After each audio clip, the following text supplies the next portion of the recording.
Oh, yeah, let me tell you something. I cruised down A1A and I picked up a quart of Hazel's Honey Hut and I chugged it on down.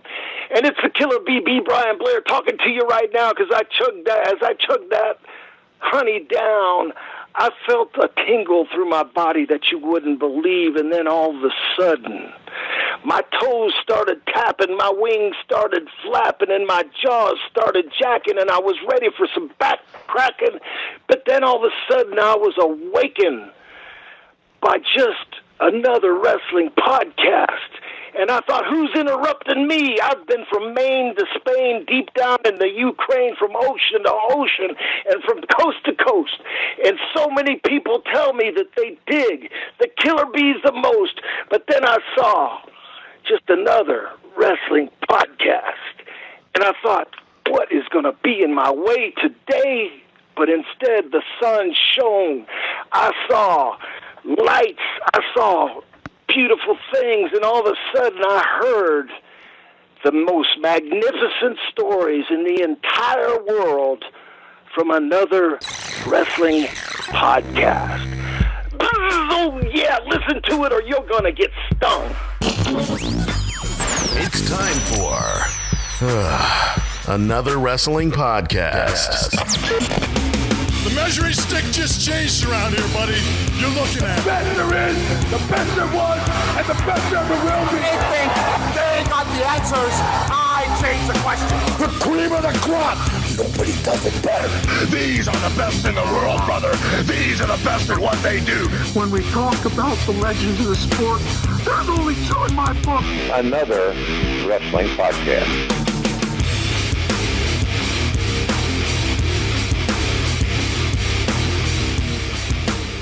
All right. Oh, enough with the all right, Credo. Jesus.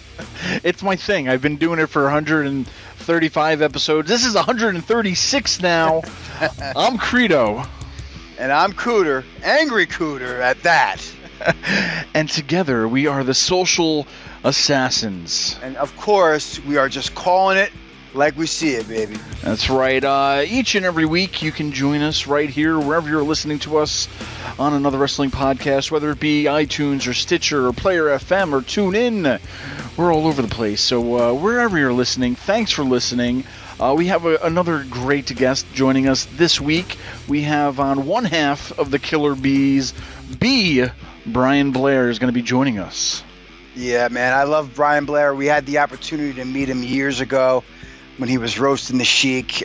Class act, really nice guy. Can't wait to hear what he has to say. Yeah, well, I got to ask him what this B stands for. It's been bothering me all day. B, Brian Blair. Maybe I'll ask him about that. So he'll be in the studio joining us very shortly. But Kuter, for first-time listeners out there, if you never heard us before, we're like a topical show. There's a lot of other podcasts out there, and they're just going to tell you everything that just happened on, whether it be Raw or Smackdown or Impact or whatever you're watching. We like to take a little bit of a different approach. We like to pick a new topic every week. So whether you're listening to episode 1 or 136, you're going to find something on there that's evergreen. Today we're going to be talking about then versus now. A little bit of a comparison of the histories from then and now. We'll be bringing that up. And we also have yet another pay-per-view happening this weekend. God, come on! Ever since you started, ever since you joined us here on another wrestling podcast, it's been blowing up with these WWE pay-per-views. So yes, we have another one coming up this weekend. It's TLC happening for SmackDown. So it's going to be interesting. So we'll give our 2 cents on that too.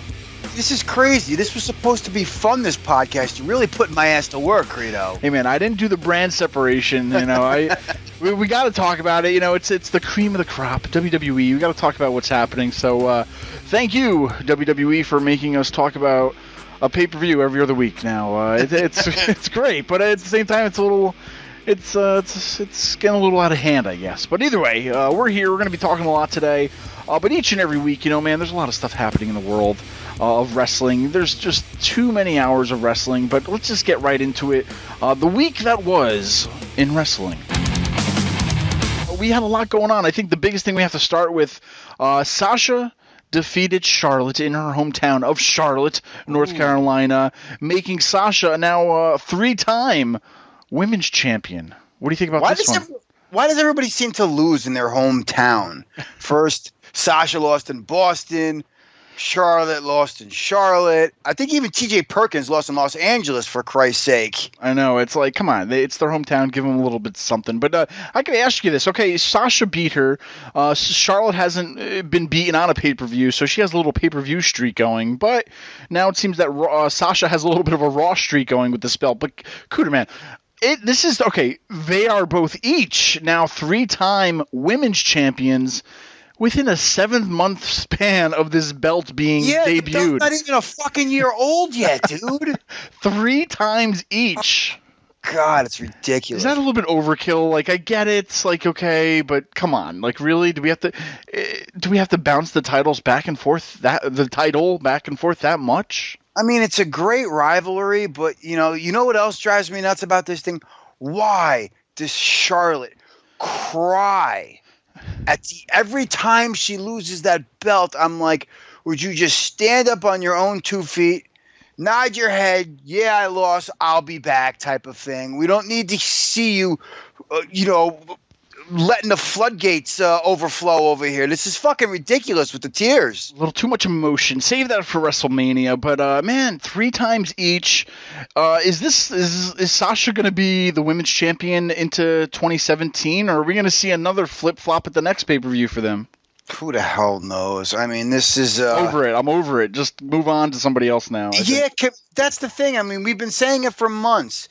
Those are the only 2 people we have in the title picture. It's like they have no faith in anybody on the Raw women's roster. You have a Nia Jax, you have a Bayley, you have an Emelina who's I don't know, is she even back yet? I mean, I've been seeing these promos. Not yet.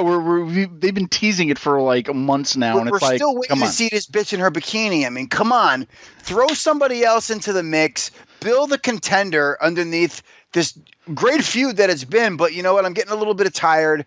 I kind of want to see something different. That's why I'm enjoying SmackDown. We're getting a little bit of nice little rivalries, and they switch them up, from time to time. I know. Well, speaking of hot potatoes with the championships, the women's championship has gone back and forth quite a lot in 7 months. But speaking of, there's a new show out there, 205 Live. If you haven't seen it, it's the new Cruiserweight show right after SmackDown. Okay. Now, we just saw another Cruiserweight champion crowned on 205 Live on the debut show. What's happening with these championships? Are they just like bouncing around on everybody, especially this Cruiserweight title now? It's the 3rd Cruiserweight champion they've had in probably 2 months. I don't know when they debuted it, but it's like that's a lot too in a short span already. I mean, like 3 champions within a few months. Like, come on, really? I love it and all, but is it too much? Is it almost like reminiscent of the Hardcore Championship now? It's like everybody's going to get the championship, it seems like. No, I think they're just trying to find the right person to put it on, because, I mean, I think they had high hopes of getting a Kota Ibushi or a Zack Sabre Jr. on that roster who could have carried that title, you know what I mean, in a nice way. They threw the belt on Perkins. Perkins is a great talent. I don't think he's connecting with the fans, so they kind of put it on Kendrick because I think he proved that he deserved a good run with that belt. He really made that Cruiserweight Classic interesting, and now let's put it on some homegrown talent. Let's put it on this dude. I mean, let's see what he's got, Yeah, definitely. Now, do you think this is a good call? Because now we have the Cruiserweights who have, I don't know, maybe a match or 2 on Raw. Maybe it might get bumped down to 1 match. I don't know what's going to happen. But now Tuesdays after SmackDown, they're using the SmackDown set. And it's 205 Live, so now they have an hour of just Cruiserweight matches. Are we going to see the Cruiserweights leave Raw, or are they going to just have a match, or what do you think is going to happen with them? I really enjoyed last night's show, Credo. It had that feel of the Cruiserweight Classic to it. The guys walked in, they shook hands, and they had these great competitive, fast-paced matches. And it's a shame because according to a lot of reports that right after SmackDown Live, half of the crowd left. So I don't know if that's good news or if maybe they just really weren't willing to give it a chance yet. But that show was great. I mean, there's a couple of notable guys on the roster. we got Jack Gallagher back. Thank God. I was waiting for him to make a debut on TV. I was wondering why we hadn't seen him on Raw. Akira Tozawa is now officially on that roster, which is great. I mean, Lindsay Dorado. I was kind of sad not to see our boy Sean Maluda on there, but you know what? Baby steps. Maybe he'll make his way back into the fray. Do they need to show vignettes again of all these guys? Do they feel that like nobody knows them still? I mean, if you watch the Cruiserweight Classic, you know what's happening. And they did this on Raw too. They kind of showed vignettes of who these guys were. And I feel like we're getting that same treatment again. It's like, I've seen this. I know these guys. Like, I feel like they're not even convinced that everybody knows who they are or getting behind them. I don't know. What do you think about that? Is it... I think that people got a taste of it on Raw. They're notorious for doing this on these network shows, especially with NXT. They do these great vignettes and these backstage packages, and you really get to know the superstar. And in this case, the casual fan who might want to check it out for the first time might want to know who some of these guys are, where they come from. I don't really blame them for doing that. I kind of rather enjoy it. I mean, they're quick, short little vignettes. In an hour, we got 3 matches and we got to know some of the guys in the matches in a different way. So, I mean, I really don't see a problem with it. I mean, for the people who are tuning in for the first time, I think it was a good move. All right. Are you excited? Do you think we're going to get less of these guys on Raw now? Or do you think it's smart to have, like, just a match on Raw and maybe even let them just have a match on SmackDown? I know, granted, SmackDown's only 2 hours, but... I don't know, or do we just not need them? I mean, would it be easier just to attract them more by just keeping them on their own show? I don't know. That's a good question. I mean, they seem to be watered down when they're on Raw. I guess it seems that maybe Triple H has a little bit more control when it's a network thing, especially when it comes to the cruiserweights. Because if you see the difference in the matches that we saw on Raw as compared to what we saw on 205 Live, I mean, it was a night and day difference. So I really think that it would be best bet for them to keep it on the network and occasionally have a match on Raw, especially if it's going to be a big match. I think they can use 205 Live to really build contenders and have those, title matches on Raw and pay-per-views and so on and so forth. So, I mean, it's a good way to get the audience to learn who these guys are and see what they can do, and build a contender. I think it's a great idea. Definitely. Were you confused by having Austin Aries ringside? Because he kind of already said that he wants to face the champion of the Cruiserweight, whether it be Brian Kendrick, which we didn't know that he was going to lose it. Do we need Austin Aries in the Cruiserweight? I mean, do they just not want him on the main roster? I mean, I know he's out injured. I don't know when his return date is, so might as well just use him on commentary for now, but... Do you think Austin Aries teasing that he could be in the Cruiserweights, is that helping it, or is that going to hurt it, or is it just like, no, he should be on the main roster kind of a thing? I love Austin Aries, don't get me wrong, Credo, but let's be honest. A guy his size is going to get lost in the shuffle. Unfortunately, I hate saying it because everywhere he goes, he proves that he is what he says he is. He's the greatest man alive. He is. He is that damn good in the ring. He's been a Ring of Honor champion. He's been a TNA world champion. I mean, sky's the limit for this guy. I just feel that in the land of the giants, he's not going to get his due. And his wrestling style would definitely complement a lot of the guys in this division. I mean, we've been saying it for months. There's another guy, Mr. Red Arrow himself, Neville, should be in this division as well, man. I mean, he's another guy who's just getting lost in the land of the giants. I mean, how believable is it going to be to see Neville against somebody like Roman Reigns or a Braun Strowman? I mean, we don't need 2 fucking Sami Zayns. Definitely. Well, it's going to be interesting. I mean, I don't mind it. I love the show. I think the Cruiserweights kind of just need their own show. I know they actually just canceled Superstars this week, so we're not going to have Superstars. So with the loss of Superstars, we gain 205 Live. Hopefully they could just realize that they don't need main event either, and they can lose that show too and maybe do something else with it. But it's interesting. It's a new show. It's good that it's on the network. It's a live show happening. It gets more viewers to the network because now you have that live on Tuesdays.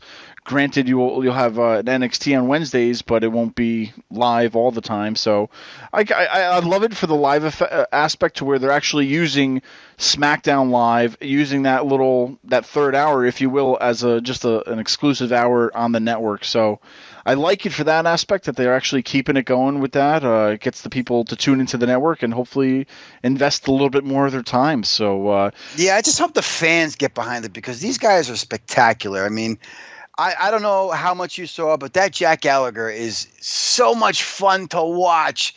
He is amazing. Speaking about titles and them switching a lot, how about titles that don't seem to get defended? We got Roman Reigns over here. Next shot at the Universal Championship against Kevin Owens. But is he ever going to defend the U.S. title? What's the point of having a belt if you're not going to fucking defend it, Credo? Man, Cena did so good by it, by having that, United States match every week, that championship match, call it what you will, every week. And that was great. That made it almost like a TV title or something, just something to look forward to each week. Like there's going to be a championship match. You gave it to Roman to maybe as a test to see how the fans would do with him just having a championship and not having it be the Universal Championship or the WWE Championship at that time. So it was okay, test the waters. And I think fans actually liked him having that better than shoved down our throats for a main event spot.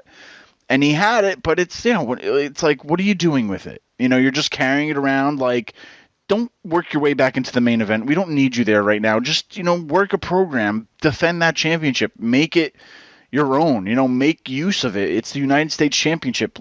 Come on, the writers or who's working it. It's you know what? It's Vince. He's trying to trick us, for God's sakes. He's yeah, don't worry. We'll sneak him back in there. I mean, we'll put the mid-card title so the marks will be well, yeah, he's a mid-card guy now. And now we can put him up against the champion. Yeah, because that works. That makes absolutely no sense.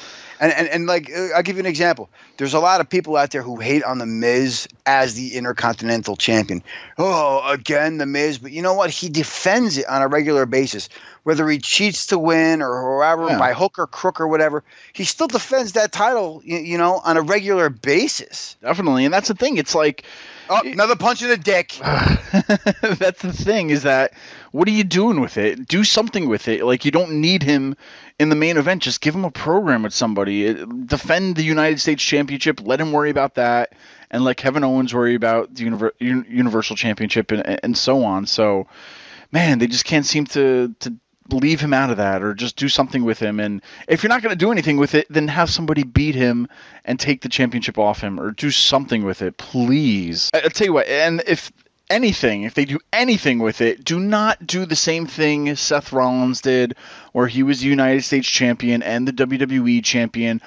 I'm not saying that I hated that. I'm just saying that it was already done. It just happened last year in a way. So it's stop it. You know what I mean? Just don't do that angle again. I don't want to see Roman Reigns with both championships. I did hate that too, though. I mean, that was when Cena, he beat Cena for the U.S. title, and then he lost the U.S. title, which makes you look like shit as the world champion. Exactly. And that, if that didn't happen, I would be okay, well, I get it. But yeah, it's happened already. Jay Lethal did it in Ring of Honor. We're done with that. So stop with the double titles. Conor McGregor, the same thing. It's not wrestling, but I'm just, if you're going to have a title, lose the other title and then get another title, whatever. I'm just over the whole double championships regardless. So we'll have to do a show about that, Cooter. How many times, let's keep these reigns, if you will, to a minimum. And there's too many back and forth with these championships, because I guess they have no faith in anybody else right now to hold them. So. Oh, this is so true. It's so sad. But before we get into then versus now, let's talk about somebody from then, Mr. B, Brian Blair, who's going to join us, one half of the Killer Bees, in studio right now. All right, joining us today is a former WWE superstar, a politician, and president of the Cauliflower Alley Club. Please welcome B, Brian Blair. Mr. Blair, thanks for joining us. I'm excited to be with you, brother. Now, a little silly question that's been bothering me all day. What did the B stand for in B, Brian Blair? I've been trying to look for it, and it's just been driving me nuts, and I figured I'd go to the source and maybe you could shed some light on that. Well, to be honest with you, and I guess I'm going to be really honest for the first time maybe on your show here. I've told it to some of my friends, but when I was younger, I had 4 younger siblings, and the kids, my little siblings, called me B. But my mom called me Bieber, like Justin Bieber. Uh-huh. And I used to ask her not to say that to my friends or anybody. Obviously, Bieber's not too cool of a name, and or a nickname or any other name. So I was having my first match in Florida. It was a tag match. It was Skip Young and myself against Pat Patterson and Ivan Koloff. Mm-hmm. And my mom, who knew Buddy Colt, who was one of my the people that really encouraged me and helped me in wrestling, and since we moved from like apartments to apartments after my parents were divorced and grew up a tough life, which Eddie Graham and the people from Florida knew, and Buddy Colt knew, and my mom got to be friends with Darlene, who was Buddy's wife at the time, and so she called me Bieber, but what made it bad was she called the number at Championship Wrestling from Florida and asked for Buddy, and the phone's right there, Dusty's right there, everybody's right there, so she gets the phone. My mom says to Buddy Colt, hey, Buddy, don't let anybody hurt my Bieber. And the rest is history. Immediately after he told her whatever he told her, of course, not sure, whatever he told her, and when he hangs up, he starts laughing real hard, and Dusty's going, Buddy, what's going on, man? Tell me what is so funny? And he said, Mrs. Blair just called me up and said, make sure we don't hurt her Bieber. He goes, Bieber, Dusty's going, oh, Bieber, oh my gosh, I can't believe that, oh my gosh, this is funny. And anyway, he said, he called me in and he said, hey, Brian Blair, we got some news today. And we got to tell you that your mama called and don't let anybody hurt her Bieber. He called her beeper. Beeper. So anyway, the guy said Bieber. He started the beeper, and the B was just because that's what was easiest to say, but sure. The real story behind it is Bieber and Beeper. Oh, that's great. It's one of those things you always wanted to know, and now I know. But you mentioned Eddie Graham. You started with Eddie Graham's Championship Wrestling in Florida. Did you approach Eddie, or did he approach you to wrestle for him, or how'd that happen? No, they approached me, actually. I was... it was like, don't think I didn't want to be there, but Eddie reached out a lot in the community as he knew it was good for the business. He teamed up with the Sheriff's Boys Ranch and Girls Villas, and that was the Championship Wrestling from Florida's #1 charity. So, that being the charity,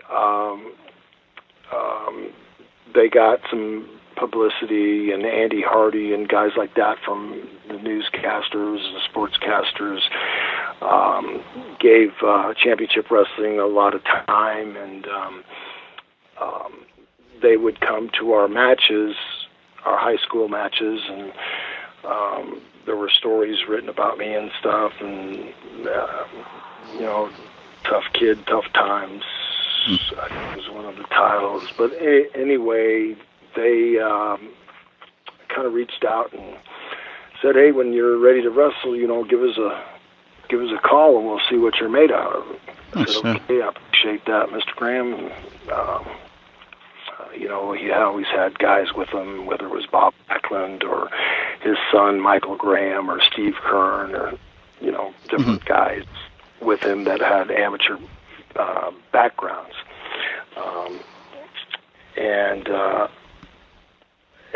So we got to meet there, and then Buddy Colt, you know, and Jack Briscoe discussed a couple things, and while they wanted me to start training, so right out of high school, I went to start training in what's called the Dungeon.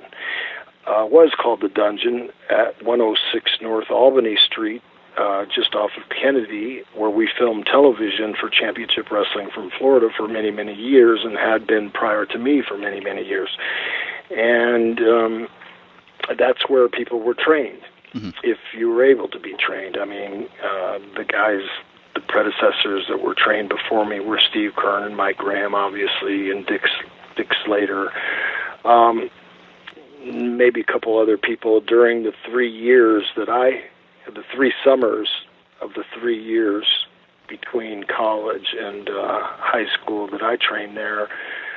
Probably over 100 people came to try to wrestle, but the only 3 that actually successfully made it through the school, and it includes a couple people that came back later and tried, and a couple people that had to go elsewhere and break in. Danny Spivey was one. There were a couple other guys. Lex Luger ran off once, but then this was after us that he came back, and Hero liked him a lot. Paul Orndorff was the first one of us to break in during the first summer of getting stretched and beaten up in the Dungeon, and then Paul Orndorff came, who was a very just physical person, drafted forth by the Saints, and I watched him. He was a hero, a real hero. Like when I would sell sodas in the Tampa Stadium as one of my jobs, Paul was, I don't know, 10 years older than me or whatever, but he was a tremendous fullback, and I just remember him and Leon McQuay and Freddie Solomon and Sammy Gellerstedt and just all the Tampa, John Matuzak, these guys that were tough football players, but Paul was my hero, number 40. And when the offense was on, I'd set my sodas down, but I could still sell the most sodas of all the people there, so the guy always invited me back, and so I did that, and never thought I'd ever meet Paul Orndorff, and here I meet him in the Dungeon. Sure. Now, if we fast forward a little bit, you were booked by Vince McMahon Sr. to wrestle for WWF and make your first trip over to Japan for New Japan Wrestling. What was it like working in Japan compared to over here in the States, and especially working with Antonio Inoki and Tatsumi Fujinami? Well, they liked me, and I was usually in the main events with with those guys, and it was because of the training that I got and the diversity of training that I got and the ability to understand how to work a shoot, which is a kind of a lost art. That's what we always, the biblical, there's nothing compared to the Bible in my eyes because I'm a very strong believer. But we had certain creeds, codes, things that we did, and Eddie Graham, who was the master psychologist, always said to me, "You have got to learn how to work a shoot." And just like it was, a wrestling match that, because and tell a story, and because you're out wrestling that heel, you're out shooting him. He's got to cheat, to try to get ahead, and in the end is when you make your comeback, and from there you go into your finish. And he just taught me that. So that translated into many years and many successful tours in Japan. And that was it. How was it for you, as especially after working in the States a little bit, going to Japan? Was it, I don't know, was it a total different world out there as far as wrestling goes? Yeah, absolutely, and especially from the fan reaction. The fans don't react anything like they do in Japan as they do in the United States. But when you do a suplex, a difficult suplex, or a complicated move, or you go into chain wrestling, and you convince them that it's a 100% shoot. They'll give you a nice applause, but it was much more difficult to earn that applause in Japan. When you came back over, hired by WWE, a lot of fans know you working in WWE, mostly from your stint with Jim Brunzell as the Killer Bees. And I heard that it was Hulk Hogan's idea to form the Killer Bees. Can you tell us a little bit about that? Well, it was his idea to put us together as a tag team. Okay. He called me up, and I was working on top here in Florida, and we were drawing great houses. And the only shot that I had ever missed, and I kind of regret it to this day, was in Florida. West Palm Beach was sold out, and I knew I was going. Terry called and said, "Hey, I want you to. Vince wants you to come up." Obviously, he saw you, with his dad, and anyway, he likes you, and wants you to team with Jim Brunzell, and who was with the High Flyers with AWA, and become a tag team. And I said, shoot, great. I could see where the business was going at then, and I could tell that, sooner or later, championship wrestling from Florida was going to be on its back. And Vince and the WWF was going to be the king of the ring, and ultimately that is what happened. So I met Jim we met in Brantford, Ontario for our first match together. And it was about an hour or so before match time, and George Scott came into the locker room, and I think it was the first time I met Jimmy. So we were talking, getting to know each other a little bit better, and George said, hey, Vince wants you guys to come up with a name, and if you could come up with one in the next 15, 20 minutes or so, that would be great, because you're on in an hour, and we'd be able to introduce you as a tag team. And I thought, oh, wow, that's pressure. So, we're thinking about, different things, kind of forget exactly what came out of each other's mouths. But ultimately, when I was a kid, I remembered like the 1972 Dolphins, and they had the Killer Bees defense.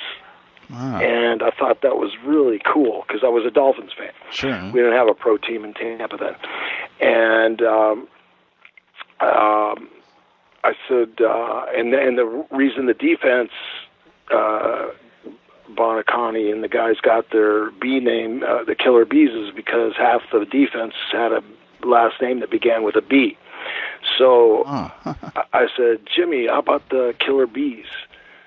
And he kind of looked at me. He goes, wow, I like that. That's nice. I like it. So George Scott hadn't even left the room and yet to go back to Vince. And we called George, and George said, George, how about the Killer Bees? And he just lit up, and wow, that's awesome. That sounds great. I got to run it by Vince. But as he did that, Lanny Poffo was sitting listening to the whole thing, and Lanny had all kinds of gimmicks. I mean, he had more gimmicks, and he reaches into his bag, and lo and behold, he pulls up a pair of Killer B tights, black and yellow. Yeah, I've seen them in old pictures. Yeah, I've seen him wear them. Yeah, exactly. Oh, did you see him wear them, actually? Well, I seen him on his website. He has some old photos of him and his brother up there, and I see there's one with those kind of trunks on him. So it's kind of interesting why he was wearing that. Now it kind of put two and two together a little bit.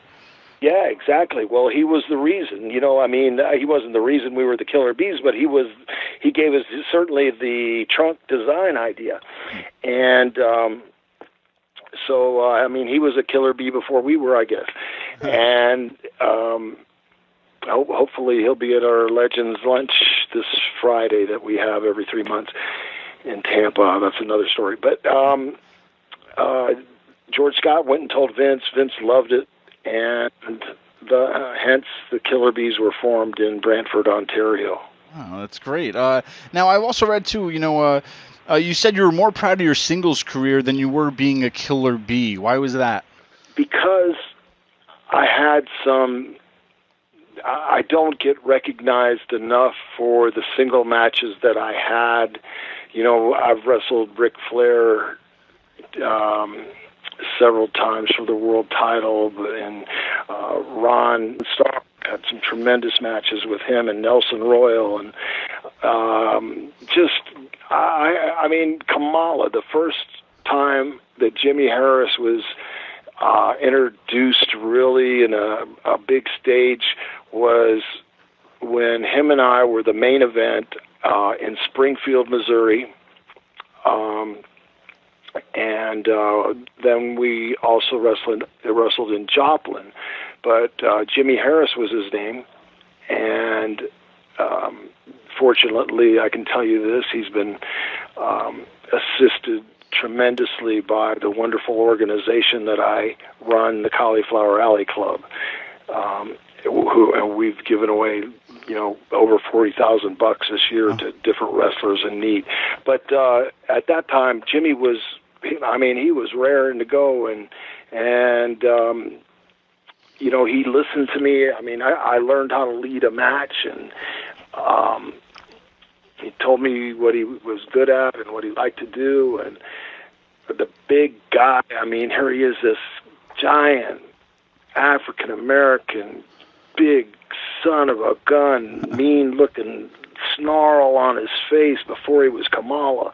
And, the people, and I was obviously over there and get ready to work with Ron Starr for the world junior heavyweight title, and we just rocked the house. Sold out, just totally rocked the house. And if you ask him, he will tell you the same. We never saw a person sit down the whole time we worked. Wow. Now, I have a question here from a listener named Josh Hill from Red Hook, New York. He wants to know whose idea was it to wear the masks? That was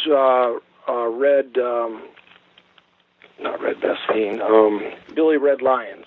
Mm-hmm. We were in Toronto doing interviews one time, and Billy Red said, this is kind of a heel gimmick, but I think it would work with you guys. And it's the fans are obviously they are changing with the business, and I think if you guys used the switch thing, and he explained how he did it with his partner, and they wore a mask and switched his heels. But he said, wait till the heels get a lot of heat on you, and you could do it, and people pop. Jim Brunzell loved the idea. We asked Vince, obviously. He liked the idea, and so presented it to Vince, and I came up with Mass Confusion and how we could confuse a partner about, laid out a couple hypothetical finishes and stuff, and he loved it. He said, let's go with it. That's great. Yeah, I haven't seen that at all in today's wrestling, because there really hasn't been too many masked tag teams like that. But it was really interesting watching that. It was really good to see that whole mask confusion. It definitely added to the match, I think. Yeah, and you know, tag team matches to me add so much. I mean, during the heyday of the 80s when WWE or WWF actually set the world on fire with the rock and wrestling and just that whole era, it was fun to do that, and it was fun to be a part of that. And I think tag team wrestling was a huge part of that that's underlooked and underappreciated. Definitely. I also have another question here from Ryan Stewart from Poughkeepsie, New York. He wants to know about Herb Abrams. He said he was a crazy-as-hell promoter of UWF, not to be confused with Bill Watts' Mid-South UWF. This was a New York City promotion in the early 90s where you wrestled. Do you have any thoughts about working with Herb? I just spoke to a gentleman, Jonathan Palumbo, who's writing a story about the entire UWF promotion, and it was very interesting talking to him about that. And it was an interesting time, as it was, you know, I was kind of at the end where I wanted to. Vince had promised us the tag team belts 3 times, and I could see that he would. George Scott would come back and tell us, well, you know, we'd say, well, are we winning the belts tonight or what? What's the deal? And Vince said, well, the money's in the chase. You know, your paychecks have been good. As long as your paychecks have been good, don't worry, you're going to get the belts. So, okay, that was the same standard story. But after the 3rd time, I just decided that it was time to give my notice and go, and Jim stayed. But Herb was different. You know, he would ask me for help, and I'd give him, you know, my thoughts, and he would still do his own thing. No matter what I told him, he would always do his other thing, his own thing. I mean, so it is what it is, and it was what it was. I mean, he cost a friend of mine a lot of money, but that's the friend's fault for listening to Herb. Sure. Now, also, a lot of praise came from actually the Hitman Bret Hart about wrestling the Killer Bees. You guys like working with the Hart Foundation the most, or did you have any other favorites? Oh, without a doubt, working with Bret and I would sit down together, and he'd use the Canadian psychology, and I would use the Florida psychology, and we'd put together matches that were just awesome. Not that Jim and Anvil wouldn't, you know, put their own things in, but we would be the ring generals, and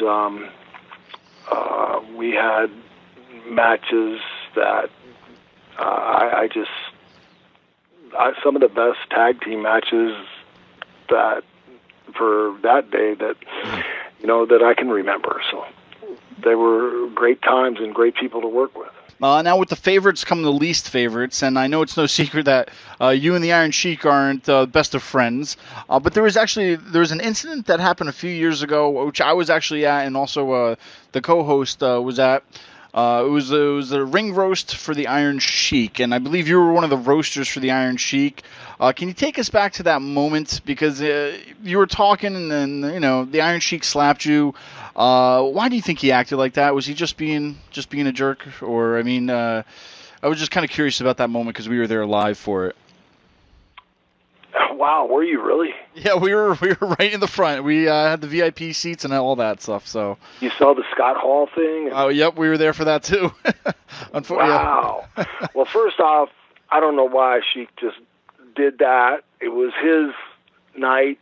I was there out of respect, and you know, I just don't understand some of the things that Sheik has done, but nobody does. And for so long,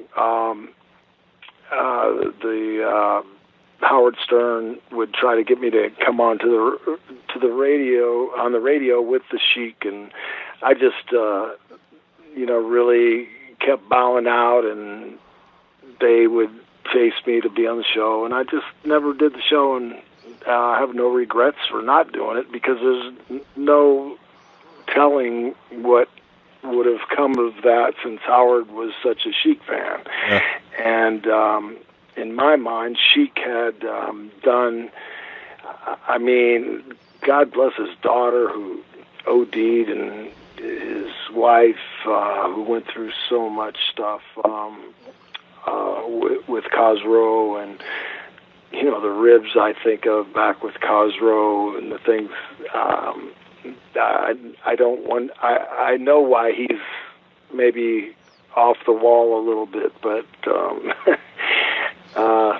I don't know what else to say. No worries. Just curious about that whole time. But in August of 2014, you were elected as the 6th president of the Cauliflower Alley Club. Can you tell the fans out there who are listening who may not know about the CAC what you guys actually do out there? I know you mentioned it briefly about helping some wrestlers out there in hard times, but maybe just an overall explanation, a little bit more about it. Well, in the words of Jim Ross, who I love Jim Ross, he's not only was my second favorite announcer next to Gordon Soley, but he's an intelligent guy who actually I worked with during the beginning of his career with Watts and Leroy back in Oklahoma, and I have nothing but respect for Jim, and I'm sure he'll be at the Cauliflower Alley Club this year. But the Cauliflower Alley Club is the only insurance policy that the wrestlers have. You join the Cauliflower Alley Club, and we only allow good people. So if you're not a good, and believe me, we have terminated several memberships because people were not the kind of people that we want. We want you can be a fan, but you better be a nice person. That's all. Sure. That's as short as I can summarize it. Just be a nice person and a respectful person, and we appreciate having the fans. We appreciate the WWE for all they do for us. We appreciate everyone that joins, and you can join for $25 a year, $50 for 2 years, or $300 for a lifetime membership, which comes with more stuff that you could sell on. You could double or triple your profit on eBay for the stuff that Carl Lauer has collected and sends to people who join as a life membership, like Lou Thesz's original autograph, signed on the 25th program, which now we're getting ready to have our 52nd reunion, and the certificates you get, the things you get are the newsletters that are not printed on the internet, unless it's after they come to our members. Our members are golden to us.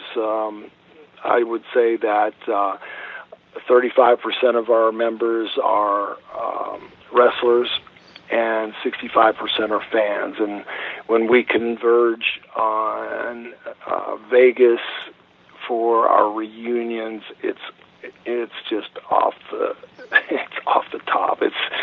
We have seminars, we have cribbage tournaments, we have bowling tournaments, we have nostalgia rooms with all kinds of stuff that's so interesting to see. We have guys selling, their gimmicks, and we have honorees that are just phenomenal, like Tully Blanchard and Kevin Von Erich and the Glow Girls and Dave Meltzer and Cahagas and the Cuban Assassin.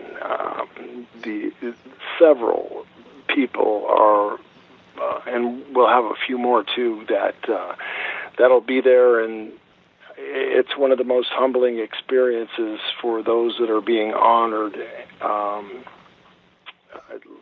We sell out, so we sell out every year, and since I've taken over, at least we have. And I don't say that. I say that humbly. It's not because of me; it's because of the people that are around me that have gotten so motivated, and we've made some changes to make it more fan friendly, and also the actual honorees, the wrestlers. I mean, they can't say enough about it. And when you give away over $40,000 as we have during just this year, we're 2016, to guys and people that have fallen on difficult times. I mean, I don't like to repeat any of the people that have asked us for help, but a couple of them have asked us to use their name and promote the business. And we were just speaking about Jimmy Harris, Kamala, who lost his legs to diabetes. You know, we've done so much for Jimmy, and it's guys like Bobby Heenan, who he's Paul Orndorff, and good guys, Blackjack Mulligan, guys that just fell either, disease, divorces, met Bernie Madoff, whatever the thing is the Cauliflower Alley Club is always there for our members, and even if you're not a member, we do help up to a certain amount, but being a member helps a lot more. And it's not just the wrestler. It could be a referee. It could be anybody that's made a living in the wrestling business. Sure. Well, everybody listening too, if you head on over to Cauliflower Alley Club.org, you can see more information about it. And Mr. B. Brian Blair, we thank you so much. I know we barely scraped the surface on what a great career you've had, and we really appreciate your time. Is there a way fans can keep up with you today, anywhere on social media? Absolutely. They can go to my Facebook page. They can go to I tweet. I do as much as I can. To LinkedIn.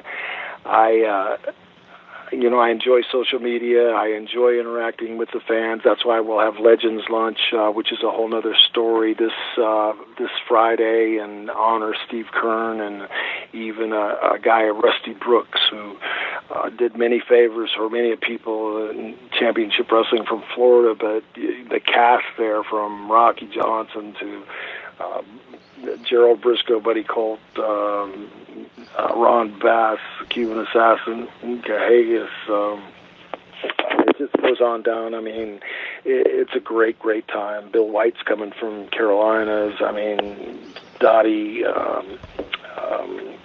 comes from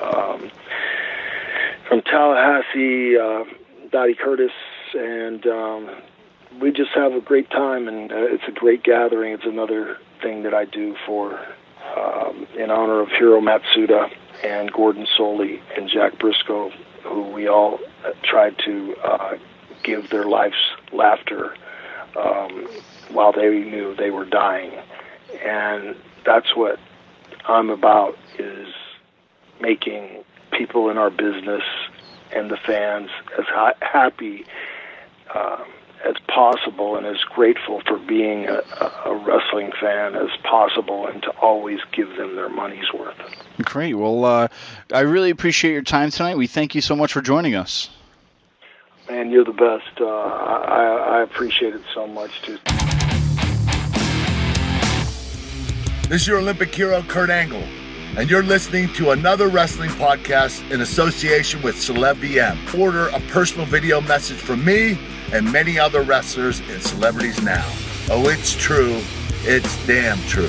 Get a personal video message for yourself or as a gift for someone else. For personal connections, shout-outs, birthdays, proposals, weddings, and much more. Enter your details about yourself so the celebrity can record a personal video message especially for you, including details such as your name, age, birthday, hobbies, or whatever else you include.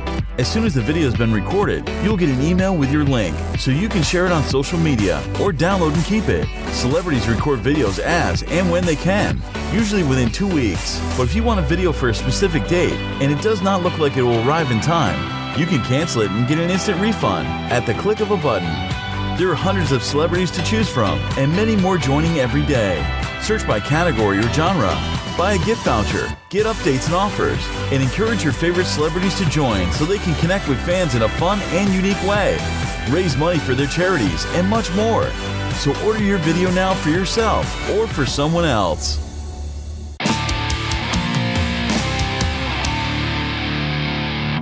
Damn, Credo. Great interview with B. Brian Blair.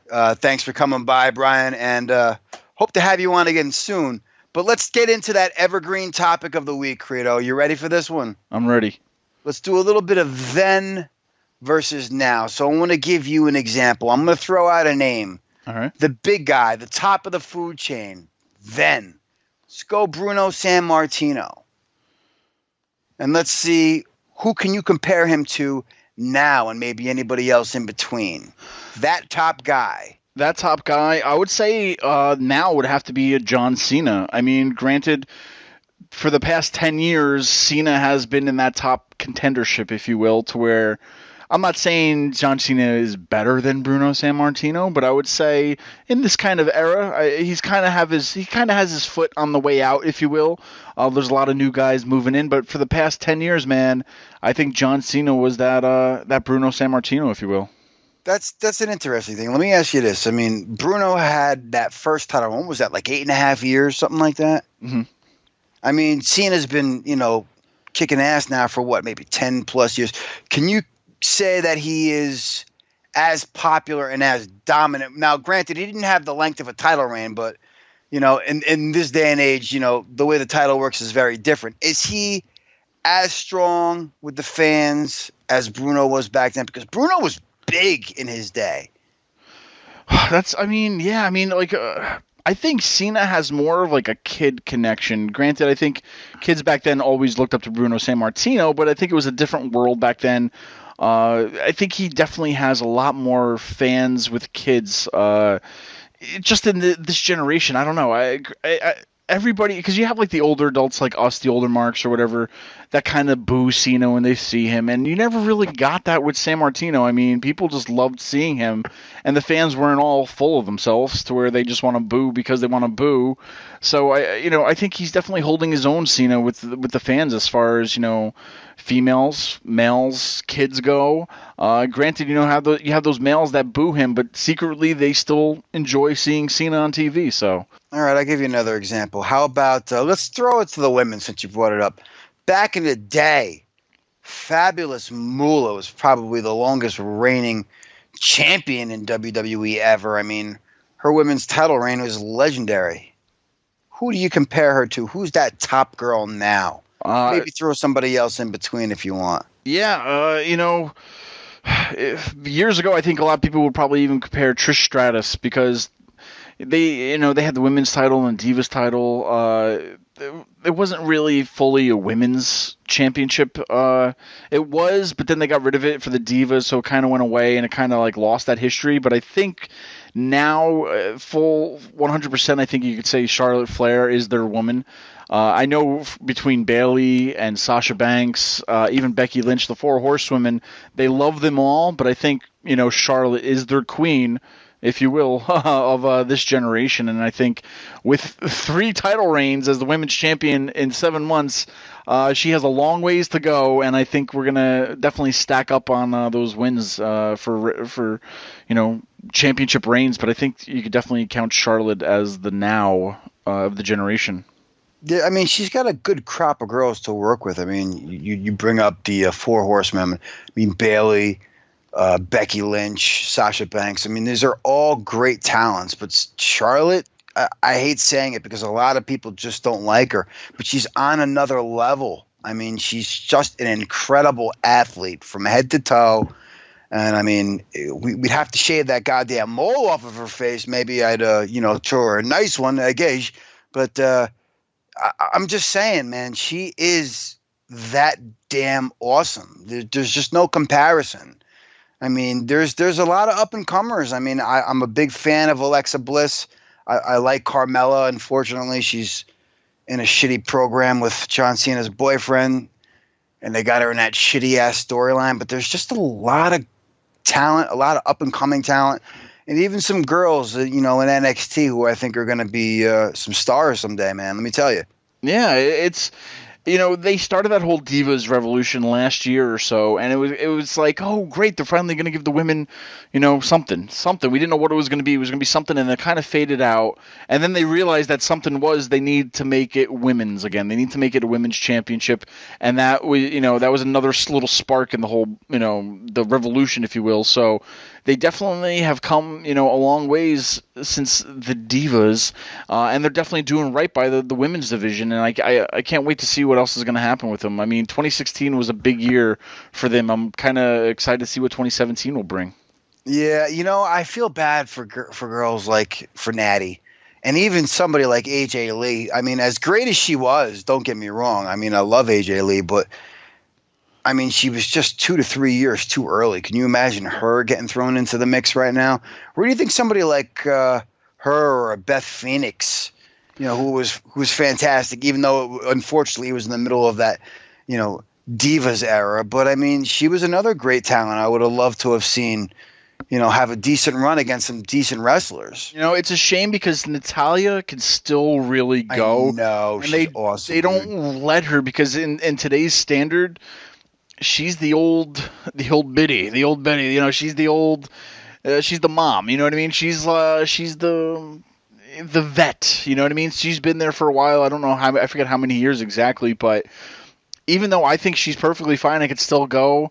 That doesn't really translate to them backstage and saying, Natalya, you know what I mean? And unfortunately, Charlotte pretty much took up that spotlight, and all the matches she had this year with Charlotte, her and Natalya, I was really, really hoping they would have given it to Natalya just because she is that vet, and I feel like she could, make the women's championship a little not prestigious in a way. I mean, I really feel she deserves another little run before they finally call it quits on her because, Do you think it bothers her, though, that she is that, mother figure for the Divas? Yes and no. I mean, yes, it probably bothers her because I know she could still go. I've seen backstage clips of her on, Total Divas to where she's working out, and it's like, why don't they let her do this on TV? Just some of the flips and stuff she was doing, and it's like, man, stop hiding her. Like, whoever hates her, just stop it. Like, she could still go, and it's just been a shame that they never let her beat Charlotte this year. My whole prediction or my whole thing that I really wanted to happen was have Natalya beat Charlotte for the championship. Give it to Natalya just for like 2 months or something, just to make it, you have to beat her now because she's been there. She's the vet. She's the champion now. And just kind of give her that little bit more of credibility of all the work she's done. And, a title is more of like for the workhorse, it's for the person who puts people on the map, if you will. And Natalya's been everywhere from TV, helping the division out, and really that backbone, that glue in the division that's really held the women together. And I think it's a shame that they haven't given her the championship again. And I really hope she doesn't end her career as only being a Divas champion. I really would like to see the women's championship in her resume before she leaves. But, it's incredible how much the women have changed, and, it's compared to then versus now. It's amazing. It's true. All right, let's talk a gimmick match, Credo. Let's talk about the cage match, how that's evolved from then till now. I remember back in the day, and I think it was one of the first WrestleManias I had ever seen, and I seen it on a videotape. It was Hogan and King Kong Bundy. And I think it was WrestleMania 2. Had to be WrestleMania 2. That blue steel cage, how much has it evolved from that blue steel cage with the big bars on it? Yeah, a lot of fans still would love to see that kind of a cage match brought back. Of course. It's so classic, and they've done, then they went to like a fence because it was the Attitude Era, and then it was, like a little fence cage, and then they kind of adjusted it because they realized people couldn't climb it, so they had to make the fences bigger so you could fit your boot in it and just to climb the fence, all the way up to Hell in a Cell, to the Elimination Chamber, Punjabi prison match. There's been all these kind of cells and matches. God, you just blew my mind with that shit. And it's involved so much, but it's almost like, it's like the wheel. If don't reinvent the wheel. If it ain't broke, don't fix it. a cage match is great. A classic cage match. That's all we need is a simple cage. We don't need this elaborate structure all the time. I love just a simple cage match every once in a while. And, granted, those blue bars were great. They turned them into black, and then they realized they didn't want to use it anymore. And, it's evolved ever since then. But, man, what I would give just to see a cage match like that again, it's just a structure. It doesn't need to be fancy or made out of, like a fence or whatever. You're going to start the hashtag. Bring back blue. Bring back, baby. Bring back old blue. I tell you what, for then versus now, I kind of was hoping then would be in the now because, I don't know, I just feel like that's all we need. It's just a simple cage like that. We don't need this elaborate elimination chamber. Granted, it's a fun match to watch, but at the end of the day, you want to have a cage match on Raw. We don't need to have this huge structure. We just want a simple cage. That's all. Just a simple cage. Just a simple cage. We don't need miles of steel chains, like they have in the elimination chamber and all that shit. Just give us the big blue bars, baby. That's what I want to see. You imagine, what would be crazy would be is whenever Brock Lesnar is in some type of gimmick match, he always busts himself open the hard way. Imagine him doing that in one of them blue cages. And while we're reminiscing about all this stuff, I want to remind everybody, please tweet us at @WrestlingPod. Go on our Facebook.com/Another Wrestling Podcast. Shameful plug. I want to hear from the fans out there because I'm kind of curious what they think, what they would compare to like a then versus a now kind of a thing. All right, fair enough. Just bring the crowd out there to see what they have to say. But man, it's just out of all the things we're talking about today for then versus now, even though it's today, things have evolved, but I still like that old match. I just want a simple old little cage match. I don't need this elaborate structure all the time. So just call me old fashioned, right? So I don't know. All right, but last but not least, I was thinking because we've been making fun of the New Day. Yes, it's the 3-man tag team, and that's not something new, and they're actually being compared to Demolition because they're soon to break their record. But Demolition at one point was a 3-man team when they had Axe, Smash, and Crush when he joined the fray. And then you also had the Fabulous Freebirds back in the day with Michael P.S. Hayes, Terry Gordy, and you had Roberts. So there's your 3-man tag teams. But now today we got the New Day. And we got the Shield. And, of course, the Wyatt family, another 3-man team. I mean, even though it's had so many different incarnations, we seem to get a new Wyatt member, swapping out. There's usually one on the injured reserve. I love the 3-man teams, and I loved it when it was the Shield and then the Wyatts. Then you had New Day come in. But right now, the Shield isn't really a 3-man team anymore.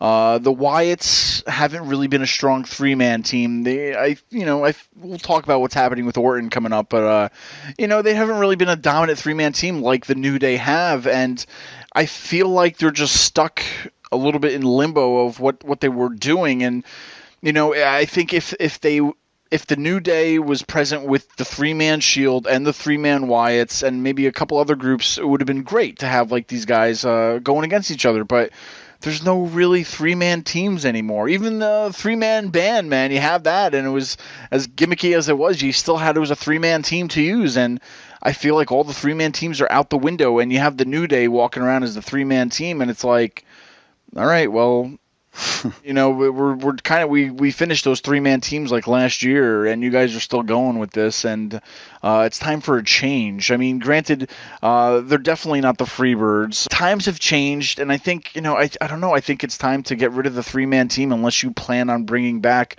a lot of stables that have 3 men in it. To at least go back and forth with, because I mean, how many matches can you have where you cheated because the 3rd man helped out the team in a way? So I think we're just past that, and I can't wait till they beat Demolition Streak. That's all I want to say. Oh my to get over that hump and break up a New Day. Fucking terrible. I hate. Stop talking about Demolition. You didn't even put them in the Hall of Fame, for Christ's sake.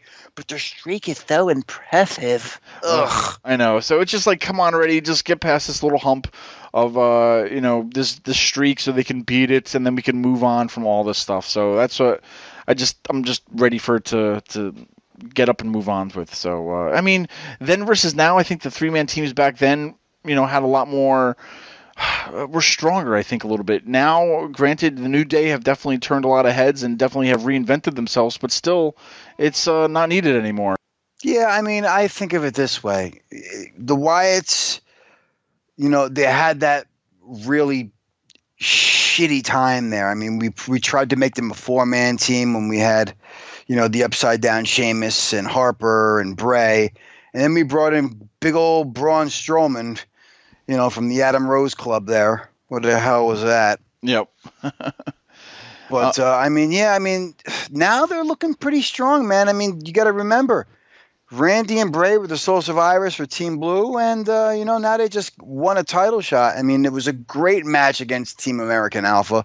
They're looking strong as ever. Harper, is playing his role. I can't wait to see him in a more – I really want to see Luke Harper in some type of a program, but we'll get to that in a little bit. But he's just an amazing competitor. I love this little trip down memory lane, and it's kind of bringing us to full circle now with present day. So then versus now. If you have any then versus now comparisons, like I said, tweet us, Facebook us, email us, whatever. Head on over to anotherwrestlingpodcast.com. Let us know. We'll have to do another then versus now down the line, Cooter. But I mean, it's great talking about it because you can see so many differences of then versus now, and almost how then sometimes beats out now, to where it's just overdone today, and they just kind of need to go back to the drawing board or go back to that original idea and keep it simple like that.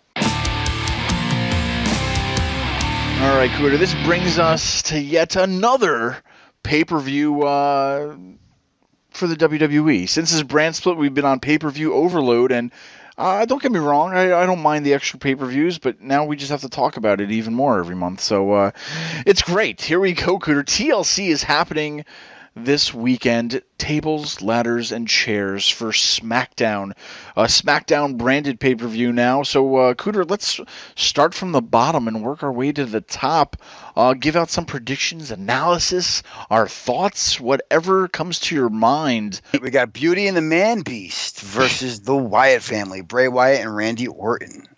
This is kind of interesting because I'm just waiting for this whole Orton thing to end with. It's almost like they took the Daniel Bryan storyline of him joining the Wyatts, and they just wanted to end that really quick. And they're trying this on Randy Orton now, and they're kind of having him stick with it. But it's almost like he doesn't belong.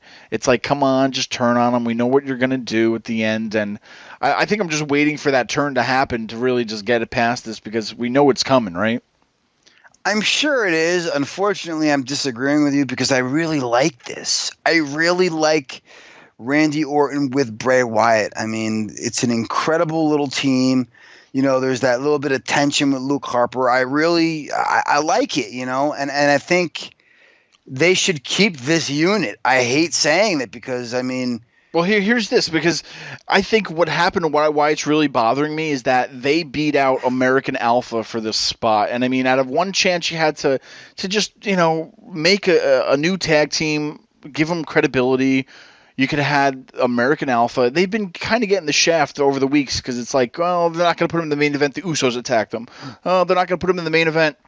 The Wyatts now, beat them. And it's fair enough. I'm kind of upset that they keep pushing America Alpha out of this top spot, because it's almost making them look like a nobody tag team, and I kind of want them to get that edge a little bit more. They won the NXT titles, and then they lost them right away, only to get drafted over here, and you figured, oh, okay, well, maybe they're just going to give them something bigger over here, and we've kind of been waiting for it. And Heath Slater and Rhino, man, it was good while it lasted, but I really feel like that 15 minutes are up. They don't really know what's going on anymore with them, so I don't know. I was really hoping for American Alpha to win the tag team championships this weekend, and I'm like, Bray Wyatt and Orton, if they win it, I don't know. I'm just I can understand why people like it, like you said, but at the same time, you gotta think of it this way, though, Credo.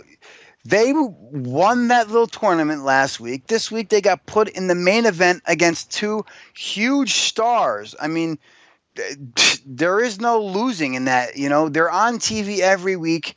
They're building that team, slowly but surely. And there's going to be good things down the line for American Alpha. But this was the right move.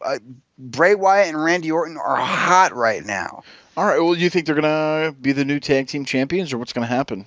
I think they're going to be the new tag team champions. I really feel that way. And I think that, when they lose them is when you're going to get that Randy Orton heel turn. All right, that'll be interesting. I think not heel turn, but turn on Bray. Sure. I think, I think they're going to jump the gun and do it this weekend. I think Randy Orton's going to cost them the tag team championships, and we're going to still see Heath Slater and Rhino continue as the SmackDown tag team champions. So fantastic. We'll see what happens. Now, moving right up, we have Kalisto versus Baron Corbin in a chairs match. Oh, God, who gives a shit? I was really hoping for Kalisto to win that Cruiserweight Championship. Didn't happen. Baron Corbin cost them. Seems to be costing a lot of people lately. What do you see about this chairs match? What do we see happening? What do I see happening? I see me going downstairs to make myself a French bread pizza because I really don't give a shit about Kalisto. And furthermore, I really like Baron Corbin, and I think it really makes me sick that he's getting put up against 185 or whatever the hell that little bastard weighs. I mean, this is, Kalisto versus Ryback 2.0. Put Kalisto on SmackDown, 205 Live, and stop putting him up against these monsters because you can't showcase his skills properly against these big guys. I mean, can they do certain things like, of course, but you're not going to get the full effect of what he's capable of doing against some of these big guys. It just doesn't work. I'm tired of the whole, David versus Goliath bullshit. All right. Let Goliath take David for once and stick his fucking head in the dirt. Well, there you go. Baron Corbin is also one of these draftees from NXT. So, he won the Andre the Giant Memorial Battle Royal. Kalisto also moved up from NXT a while ago. So, it's a little bit of a new generation battling each other. So I'm kind of curious to see what they do. I think Baron Corbin kind of needs this.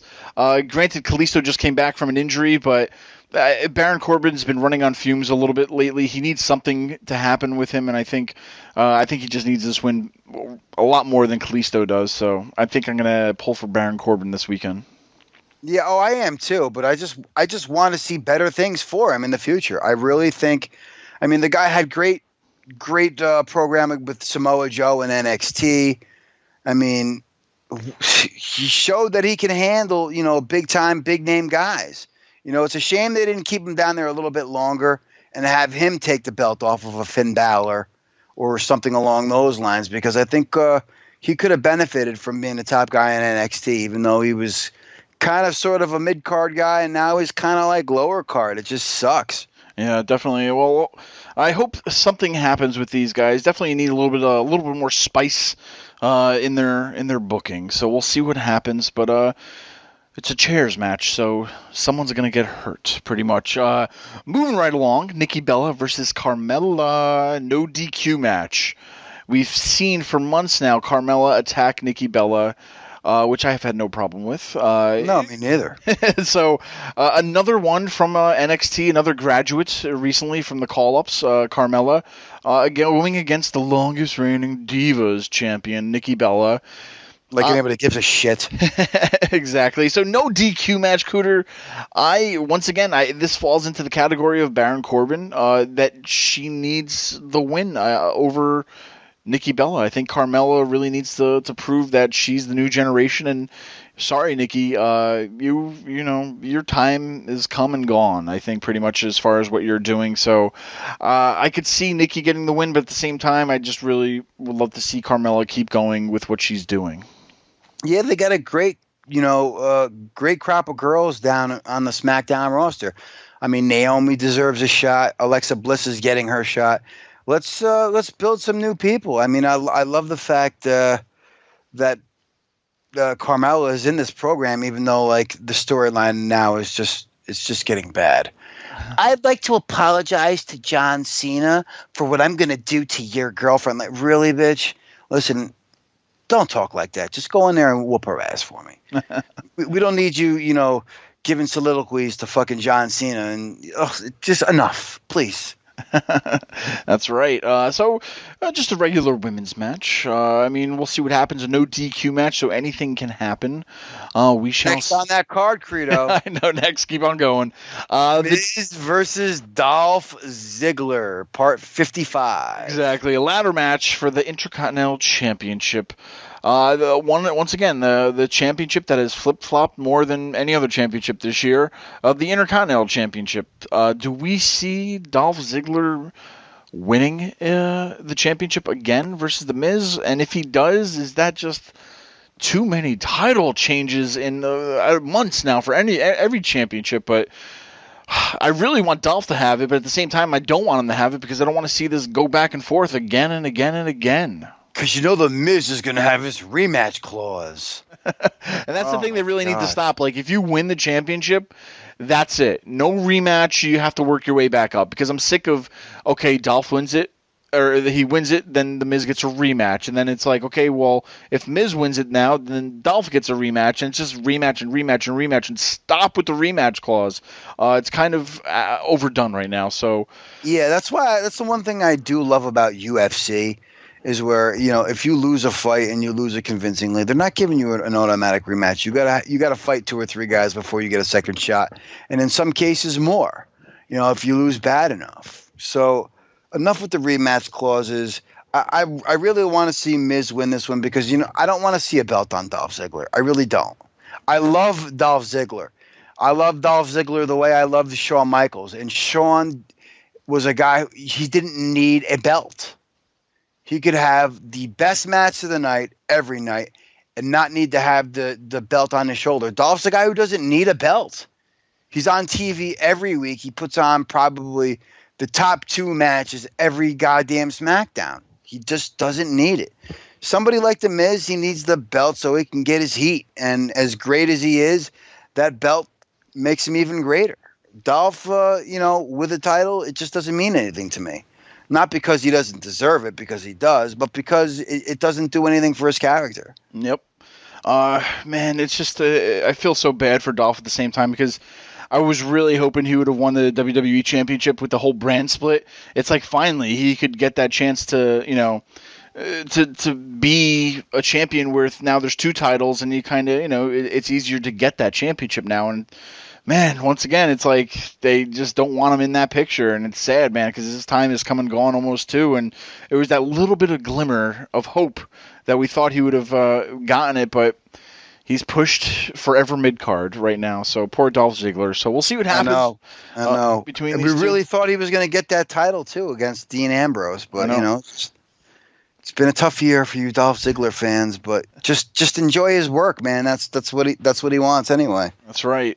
Now, we talked a lot of women today from the then and now, and we've had one women's match so far. And now here's the Becky Lynch, the Smackdown Women's Champion, taking on Alexa Bliss. What do you think about these 2 girls going at it? I mean, do we see a title change happening, or Becky just needs an opponent to fight now pretty much because they really haven't done too much? Yeah, well, I mean, they had the one match over in Scotland. Alexa Bliss had her foot on the rope when the ref counted 3, so she's getting another shot, and I think that's the right move. I tell you what, man, the way that the Raw title is flip-flopping back and forth, I really hope Becky wins it. I mean, I would love to see Alexa Bliss be champion someday, but it's not her time yet. You know, Becky is going to be holding that belt for a little while, I think. That's the one thing I am enjoying about SmackDown. These belts on SmackDown really don't seem to change as often. Look at the amount of title changes since the brand split we've had on Raw, and look at the amount that we've had on SmackDown. I would venture to guess, and I could be wrong, that it's far less on SmackDown end. So we actually get to see some reigns as opposed to flip-flops. Do you think these girls are going to do it for, you know, another back and forth for a while, or if Alexa loses, is that it? Are we going to move on to another competitor, or how are we going to do this? I mean, it's kind of different what SmackDown's doing, you know?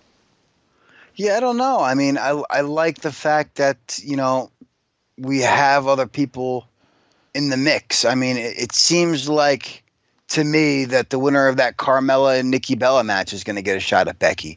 And not that I wouldn't mind seeing Becky Lynch versus Carmella because I don't think Carmella's ready for that yet. I wouldn't mind seeing a Becky Lynch versus yeah, I'm going to say this, Credo. You're going to punch me. I know, but I wouldn't really mind seeing her up against Mrs. Cena, Nikki Bella. I really wouldn't. Because, I mean, as much as we hate Nikki, she put in that work, and she's a decent worker. And I think Becky could get a great match out of her. I mean, Becky's one of those people who can get a great match out of pretty much anybody she works with. But it is a tables match, though, so that should be a little bit interesting. We're going to have a tables match for the Women's Championship. It's not just a pin, man. You could get thrown through the table, and that's it. So we could see a little bit of a heel Alexa Bliss, maybe somebody helping her out or something to where she could win the championship over just putting her through the table. So, yeah, well, like I said, I'm rooting for Becky, and I love Alexa Bliss. I just don't need my wife, touring around the country, with the title when she should be home with me, hanging out, drinking beers, doing podcasts, Well, that leads us to the main event. Now, AJ Styles versus, you know who I'm going to say, right? Dean Ambrose. Oh, that's your boy. I was going to say James Ellsworth because that's what it's fucking been for 3 months. Okay. James Ellsworth has been freaking carrying the damn program between these two. I forgot Dean Ambrose even existed. I'll tell you what. This is what it comes down to. I don't want to see him involved in this match at all. I want to see a Dean Ambrose versus AJ Styles match for the championship. I don't want to see James Ellsworth get involved in any of this. So I know he will, but at the same time, I'm just saying I just don't want to see him get involved. It's a TLC match, so tables, ladders, and chairs for the World Championship. This, I feel, has to be the nail in the coffin for Dean Ambrose getting a championship match in the near future. I want him out of that title picture, man. I don't want to see Dean Ambrose go for this again. I think his boy, Ellsworth, has to cost him it, and something has to happen with that whole thing. But I think AJ Styles is going to be the champion till at least after the Royal Rumble or WrestleMania, definitely. But I hope this is the end for Dean Ambrose and his championship attempts. Yeah, well, what's so funny was I was kind of hoping that you would just talk about the match and not bring up James Ellsworth because I just wanted to break your balls at the end of the show and be like, oh, you made it a whole show without bitching about James Ellsworth. But here he is. We're talking about AJ Styles and Dean Ambrose. And, of course, Credo wants to talk about James Ellsworth. Yes. Oh, I love that. Let me try it again. James Ellsworth. Any man with 2 hands has a fighting chance. You're right. It's a shame because it almost feels like Dean Ambrose has not been in this feud. I mean, all right, granted, he's been helping James Ellsworth 3 times. I tried to see if he would moan and groan again there, folks. I couldn't get anything out of him that time. 3rd time was a charm. Anyway, yeah, I mean, 3 times he's helped AJ Styles lose to James Ellsworth. And I'm just like, I'm like you. I'm like, enough of it. I want to see a one-on-one match because when AJ beat Dean Ambrose for the title, that was an awesome match. I don't know if you remember it at all, but it was from top to bottom, false finishes, great moves, and of course AJ had to cheat at the end to beat him.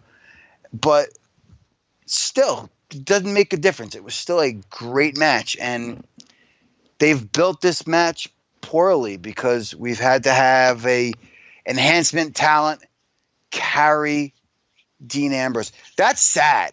We needed an enhancement talent to basically help our former champion get over because he's become that uninteresting. Yep, that was my whole point of getting into that, is that you think having Dean Ambrose, the top star that he is, would be able to carry this whole thing, and it's been centered around James Ellsworth to where, okay, he's gotten the wins, the DQ and all this other stuff, and it's just like, but Dean, what have you done for me lately, kind of a thing, and it's, it's just, I don't know, he has become stale in the main event picture. He has nobody else to work with in a way, and I don't know, maybe it's just his character that's just really not clicking with AJ Styles or what? Because don't get me wrong, AJ Styles has been a phenomenal champion. I see what you did there. So far, so AJ Styles doesn't bother me at all. I'm happy he's the champion right now. But Dean Ambrose, it's like, okay, moving right along. After this, Kuter, who do you see feuding with AJ Styles? Because I don't want to see a continuation of James Ellsworth carrying Dean Ambrose in this whole AJ Styles feud. I'm done with it. After this pay-per-view. You know what's next. When Dean Ambrose is done, AJ Styles versus James Ellsworth, because he did win that title opportunity. That better not be a pay-per-view. It better be a SmackDown. I just don't even want to talk about Dean Ambrose. I just want to drink beer and eat these Cheetos. That sums up the Dean Ambrose love that we have going on over here. And that's the interesting thing, though. It's funny you say that, because you ask me, and I don't see anybody on the horizon who's ready for. We haven't built up another contender. They've usually been very good. They've been done very well at building contenders for the tag titles, the women's title. Hell, I mean, we need to build some contenders for the IC belt and this WWE title, because when these programs are over, these guys are going to be sitting there like, all right, what's next? Well, we should kind of know what's next. Well, I would say, we had that tease of The Undertaker coming in a few weeks ago for the 900th episode of SmackDown, and would you want to see an AJ Styles versus Undertaker match at the Royal Rumble? All right, I'm going to have another Cheeto. That should answer that question. Well, there you go. I mean, because that's it. I mean, John Cena's not on TV. He's all filming American Grit 28. He's filming a lot of things, so he's not in the picture. So you can't use John Cena in this. Is there anybody else on that card that you would want to see feud with AJ Styles after this? I mean, I think a go-to for me would be like Bray Wyatt. Move him up to that. But he's stuck right now teaming with Randy Orton for the tag team titles, and it's like, I don't know really what they're doing with that whole scenario, and I don't know. I'm done with Dean Ambrose versus AJ Styles after this, and I hope they figure out what to do, pretty much. I think they should put Dolph Ziggler in that spot if he loses, honestly, because not that I want him to be the champion. Again, you know how I feel. Dolph Ziggler doesn't need a belt. But I think the match between Dolph and AJ Styles in a championship capacity would be ridiculous. That would probably be a match of the year candidate, if you ask me. I mean, like I said, the way AJ wrestles and the way that Dolph sells would just make for magic, dude. It really would. No, yeah. I mean, out of this whole card that we went through, I've been loving these Raw pay-per-views, these SmackDown pay-per-views. I think this is the first SmackDown pay-per-view that I can say I'm a little uninterested. Yeah, and don't get me wrong, I love it. I'm going to watch it. But at the same time, compared to every pay-per-view we had solo, I don't know how they can top all their other pay-per-views this year. And granted, it's a TLC pay-per-view, so that kind of adds that little bit of spice to it. But at the same time, it's like, I don't really want to see Dean Ambrose versus AJ Styles. I like Becky Lynch, but I mean, I'll watch her versus Alexa Bliss. The Miz versus Dolph Ziggler, we've seen it how many fucking times already? Yeah. Nikki Bella versus Carmella, this has been going on forever. It just ended already. Kalisto versus Baron Corbin, I'm not, buying the pay-per-view for this. And Heath Slater and Rhino versus the Wyatts, whatever else they add to the pay-per-view, I doubt it, but it's like, I think the only thing that's really enticing people to watch it is that it's a TLC pay-per-view. You're going to see tables, ladders, and chairs, and you're going to see that hardcore kind of matchup. So other than that, man, I think this is the first SmackDown of the year, like I said, that I'm just, it's not really selling me as much as the other ones have. Yeah, I couldn't agree more. I mean, there's not really one match, and that's the thing. We got to remember, it's not one of the big four. So, I mean, we've been getting these kind of crappier pay-per-views. Not that they've been bad, but I mean, we've either started new programs and they kind of use these second-tier pay-per-views to kind of end them as well. But, in terms of TLC, I mean, again, there's two reasons why you're watching this pay-per-view, Credo. One is because of tables, ladders, and chairs, and two, it's because of James Ellsworth, baby. On that note, I'm going to go get a drink because that's what's going to get me through this pay-per-view. And drink every time you see James Ellsworth cringe. Or, I don't know. Every time JBL mentions him looking like a turtle or something like that, I don't know. That'll probably get you through the drinking game of TLC. Oh, God, the no chin music, baby. Each and every week, Cooter, we're going to be doing this. Another wrestling podcast. Please head on over to anotherwrestlingpodcast.com. Like us, follow us, subscribe to us, write us some reviews on iTunes and Stitcher. We love you, so you should love us, right? I don't know. But thanks for all the support. Cooter, man, I'll see you next week. Yeah, I'll see you.